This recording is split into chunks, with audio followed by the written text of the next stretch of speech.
सुखदेव जी केवे बेटा परीक्षित, भगवान अकारण करुणा वरुणालय है, उनका तो केवल हम मन में भाव रख के दर्शन कर सकते हैं। भागवत जी के मातम्य में पहले दिन श्री परीक्षित जी महाराज ने कह रहे सोनक्यादि 88,000 ऋषि सूत जी महाराज सु प्रसन्न करियो है, नारद जी महाराज सु सनत कुमार भी प्रसन्न करियो है। सनत कुमार कह रहे भागवत पर व्यक्ति ने कभी संशय नहीं करना चाहिए, वेद पुराणों पर व्यक्ति को कभी संशय नहीं करना चाहिए। ध्यान रखियो माई बाप, कोई ये सोचे कि महाराज पूरा वर्णन नहीं बताई और किया भगवान कोई 16,108 ब्याह कर सके कि वो संशय रूपी अभिमान व्यक्ति को भगवान के श्री चरणों में अपने मन को नहीं लगने दे रहा है। बोलो जय श्री कृष्ण। इसलिए काल परीक्षित जी पूछो जरा सुखदेव जी महाराज क्यों नहीं, क्यों बेटा भगवान कृष्ण के कहे हुए शब्दों पर चलो।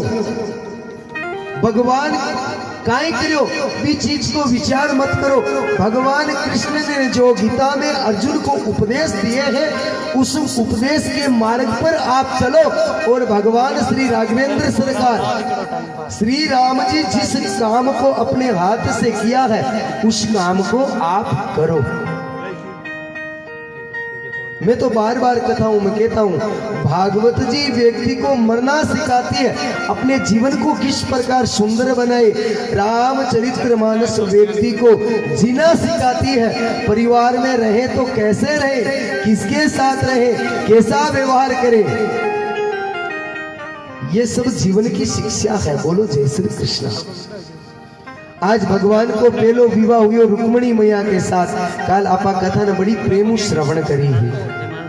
अब देखो बंधु 16,108 विवाह को यदि संपूर्ण आपा श्रवण करा तो 16 साल लाग जाए।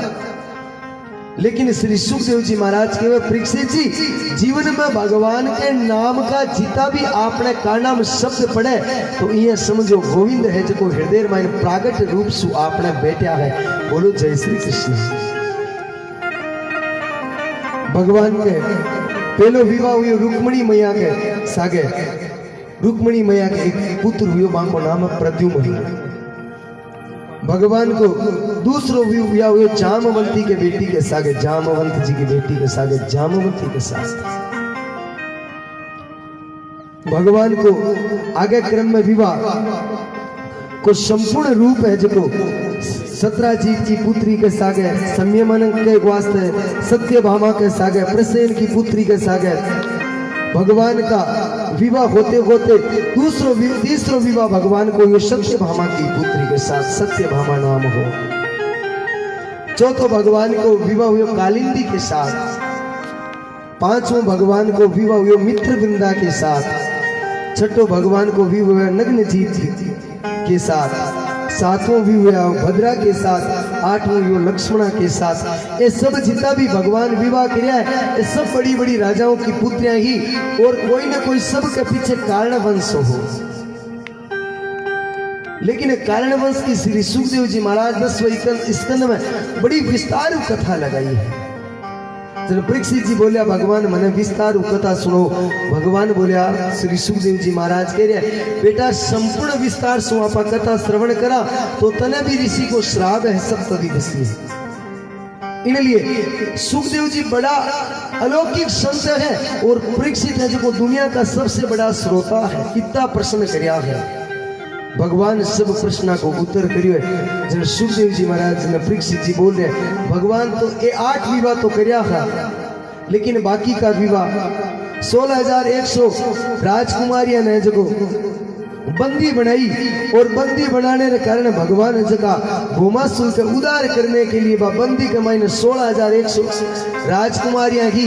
तो भगवान के भी श्री चरणा में जार बोली प्रभु दुष्ट मारो, दुख दूर करो, दुख दूर करो। प्रभु है जो भूमासुर को दुख दूर करो।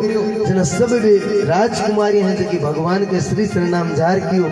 अब मैं और के कोई के सागे विवाह कौन कर सका, मन सब अलग अलग मन का भाव प्रेरित कर सी।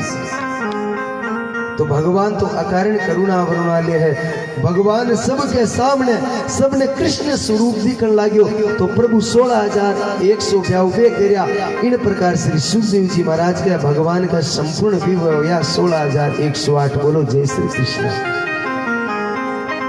भागवत में लिखियो है भगवान द्वारिका माया भगवान को बड़ो सुंदर परिवार है, बड़ी शांति है बेटा। भगवान के इतना विवाह हुआ 16,108। इको शास्त्र दूसरो भी मतलब बतावे है। दूसरो मतलब वो बतावे कि वेद का 3 कांड बताया है।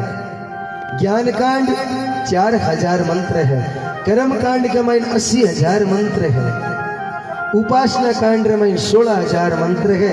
ये सब मंत्र मिलकर और ये जगह राजकुमारियां बनी। इन प्रकार 16,152 भगवान ये उपासना कांड का दिव्य मंत्र ये भी भगवान की श्री चरणाम झुकने के लिए भगवान आकर सगत प्रयत्नता करी। बोलो जय श्री कृष्ण। उपसमीप उपसनम उपसनानम भागवत में लिखे जको जीव परमात्मा री श्री चरण में जको भाव लेर जुड़नु चाहे भगवान भी भाव आप चरण में भी जीव ने बुला ले। हमेशा जीवन में विचार करो बंदे के जकी दिल में ज्ञान की बात हुए भगवान बा बात हमेशा आप दिल में उतारी रखे कई प्राणी के मन के में काई बात है काई जीव विचार जो है। आपा भलो बुरो अच्छो कोई भी कर्म करा परमात्मा लुक छिपरा पक्की नहीं कर सका। दूसरी बात बंधुओं ध्यान दीजो जीव के मन में ज्ञान को भाव हुए भगवान भी रूबियान कोई कार्य साया है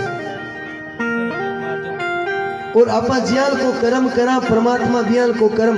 इस संसार में जको भी प्राणी जन्म ले आवे वो सब आप कर्म आधीन आवे है। ध्यान दीजिए माई बाप कोई संसार में जन्म ले रहे हो बिके सपोज करो दोनों आंखें को नहीं तो भगवान के बट कोई 2 आंख की कमी थोड़ी है, कोई 2 आंख की कमी थोड़ी है। तो बोले महाराजा कमी की है आ कमी आपने लाल घोड़ा कोई कर्मारी है भाई।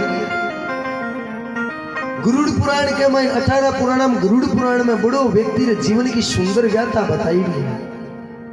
कोई व्यक्ति तन्मयता में सुने जना पतो चले। अब कोई व्यक्ति प्रश्न करे कि महाराज गरुड़ पुराण मृतक प्राणी के पीछे क्यों बंचे, बड़ो अच्छो प्रश्न है। विष्णु भगवान गरुड़ जी ने कहे बेटा आप पुराण बाद में एक खातर बंचे के गयो जको जीव तो गियो लेकिन परिवार का जितना भी टाइम बट आइड हुए माने कहे थे बेट सुनो थाने भी एक दिन बाल नहीं जानू है। और ये पुराण में लिखी है जिसकी बात पर आप जीवन में चिंतन करो और मनन करो मांझो इस शरीर ने भगवान के नाम सु। इसलिए बड़ी सुंदर दिव्य कथा गरुड़ पुराण में व्यक्ति के मानव जीवन के कृतार्थ के लिए श्री विष्णु भगवान गरुड़ जी महाराज ने सुंदर उपदेश दियो है। लेकिन कोई व्यक्ति भी कल्प वृक्ष के नीचे बैठ एक बार भी कथा रो चिंतन करे जना जीव में पतो चले है। इन वास्ते जीवन में जो कुछ भला बुरा हम करते हैं वो हमारे राघवेंद्र सरकार हमारे बाल कृष्ण लाल से कुछ अलग छिपा हुआ नहीं है। ये सूर्य चंद्रमा हवा अनल आकाश पृथ्वी जल ये व्यक्ति आजकल तो कैमरा अब लग गया है। ये कैमरा भगवान सृष्टि प्रारंभ करी भी टाइम लगा दिया सूर्य उदय हुए अस्त हुए भी टाइम चंद्रमा उग जावे दिन रात संध्या 3 पैर की ये आपने भगवान का लगाई रहा कैमरा है। व्यक्ति ज्ञान को कर्म करे कैमरा कमाई कैद हो जावे। बोलो जय श्री कृष्ण। इन्हें संत महापुरुष कहे